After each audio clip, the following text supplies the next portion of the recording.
Welcome to Horror Movies and Beyond, a show about reviewing horror movies for the living to understand the dead. And I'm your host, Ivotres Littles. Today, I'm going to talk to you about a German horror mystery drama film called Family Dinner.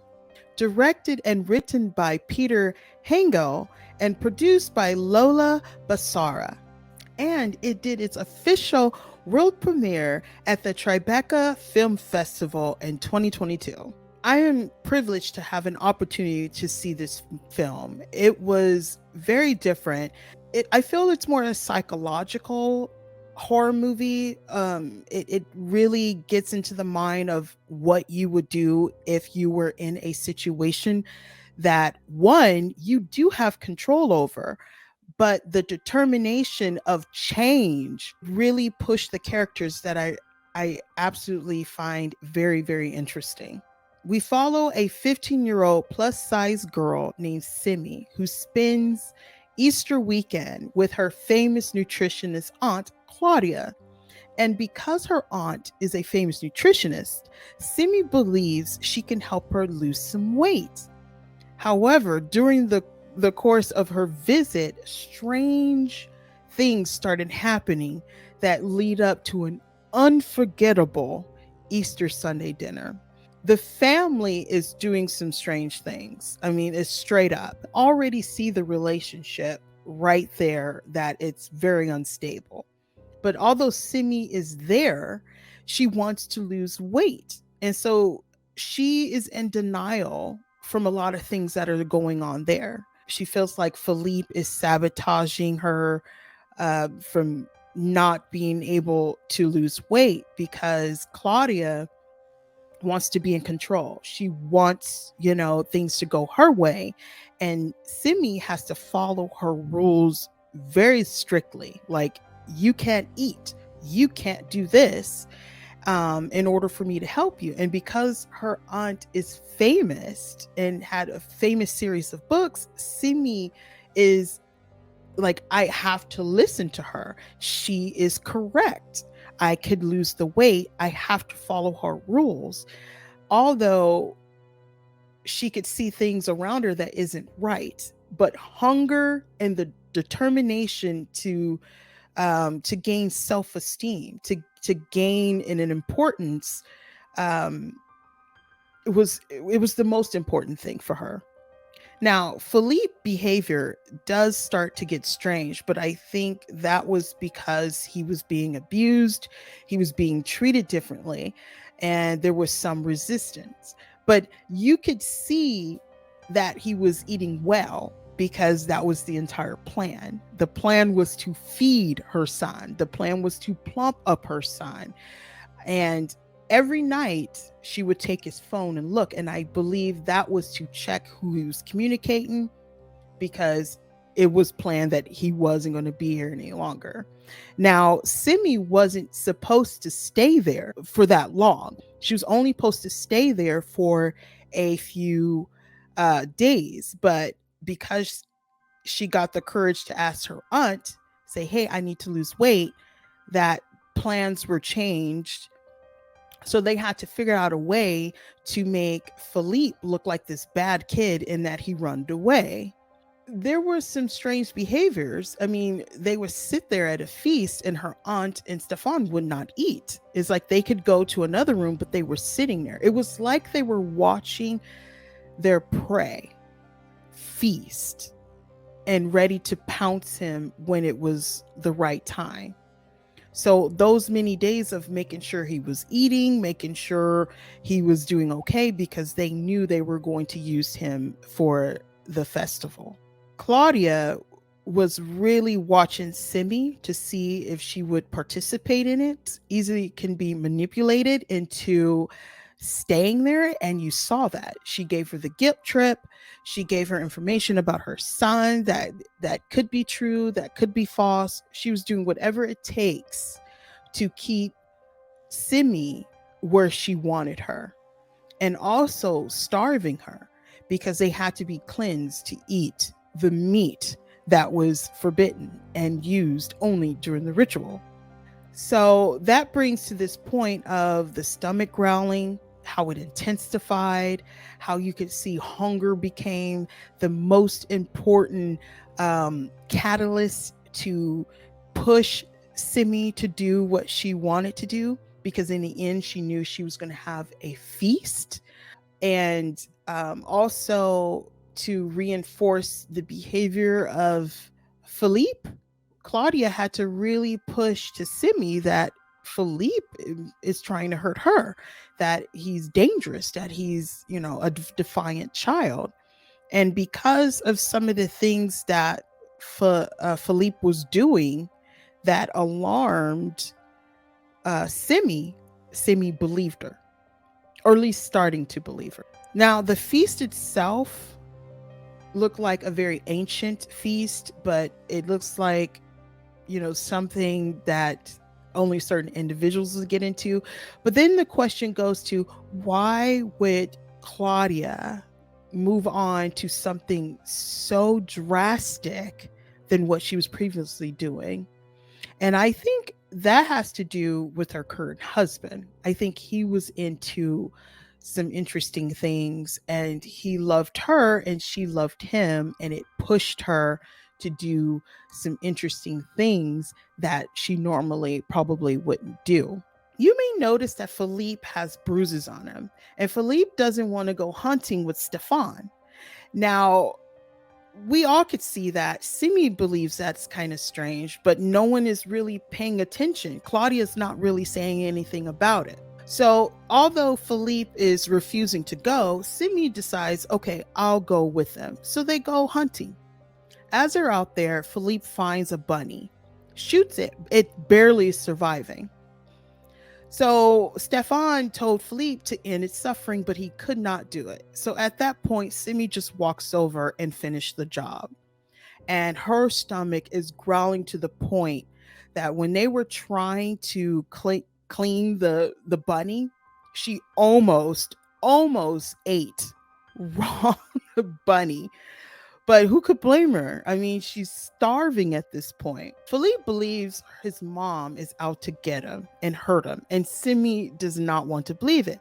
He even points out some of the strange behavior, but Simi does. She wants to do anything to lose weight. She doesn't want to disappoint her aunt. Plus, if you notice, her aunt is always comforting her about Philippe's behavior.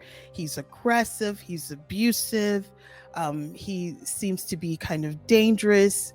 And that reassures her that maybe Philippe is the problem, because Claudia is trying to gain Simi's loyalty and trust and doing whatever it takes. Simi calls her mother at some point because things are just too strange for her, and she's thinking about leaving, and Claudia overhears her talking to her mother. Later that day, Simi notices her phone is missing, and she talks to Claudia about it, and she's like, "No, I don't know what you're talking about." So she decided to keep looking for her phone, and she finds the book that her aunt was making. So she was like, "I'm going to check this book out." So inside was shocking. There were preparations of a ritualistic feast. There were humans, there was creatures eating body parts. It really scared her, but she still didn't say anything. At dinner, Simi's stomach was growling to the point that Philippe was trying to give her food, which is very strange because based on what Claudia was saying about Philippe, it just didn't add up on his behavior. It just gets stranger and stranger that he's really forcing her to eat, and she doesn't want to eat because she doesn't want to disappoint her aunt. So her aunt gets up and hits Philippe, but he still have to eat the food. That night, when she was in the room, Philippe and the aunt left the room, Philippe came up with an idea that he was leaving. He's going to go to Vienna.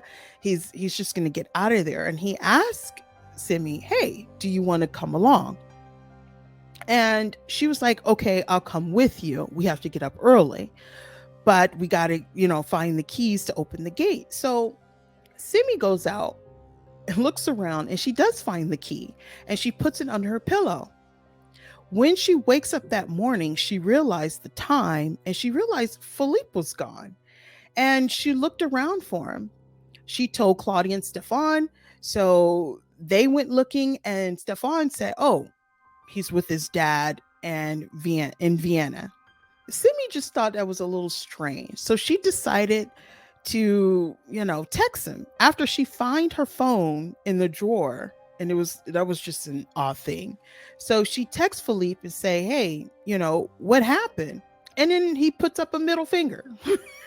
He messaged her a middle finger, and she's just like, "Well, fine, whatever." So that kind of reinforced the behavior that Claudia was trying to tell Simi. That night, everyone was getting ready for the Easter feast.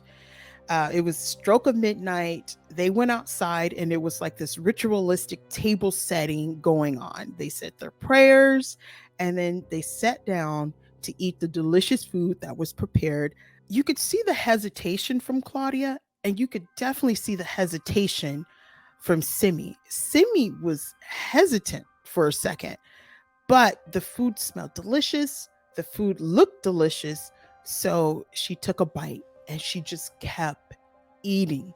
She didn't stop. Simi, her gut instinct was like, something's not right about this whole thing. So she decided to text Philippe again. But you could see previous text messages that she's been trying to get a hold of him. She looked at the previous picture that was sent to her, and she noticed the axe in the picture. And she remembers seeing that axe from days ago, from when they were preparing the bunny. She was like, "I'm going to go in the barn and check this out." So she went into the barn. She broke the lock, got in there, and walked around and started calling out Philippe in the most horrific way. He is chopped up on the table, but it was so nicely neat and done. It wasn't gory or messy.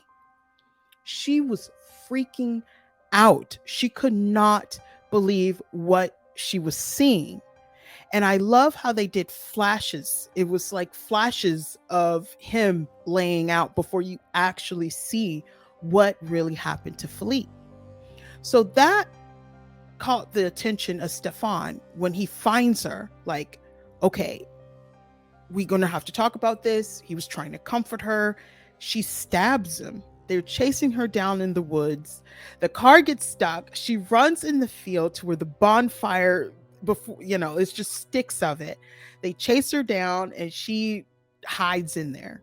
So it appears. So the aunt found her and said, "Hey, this is what's really going on." Tries to comfort her, tries to say,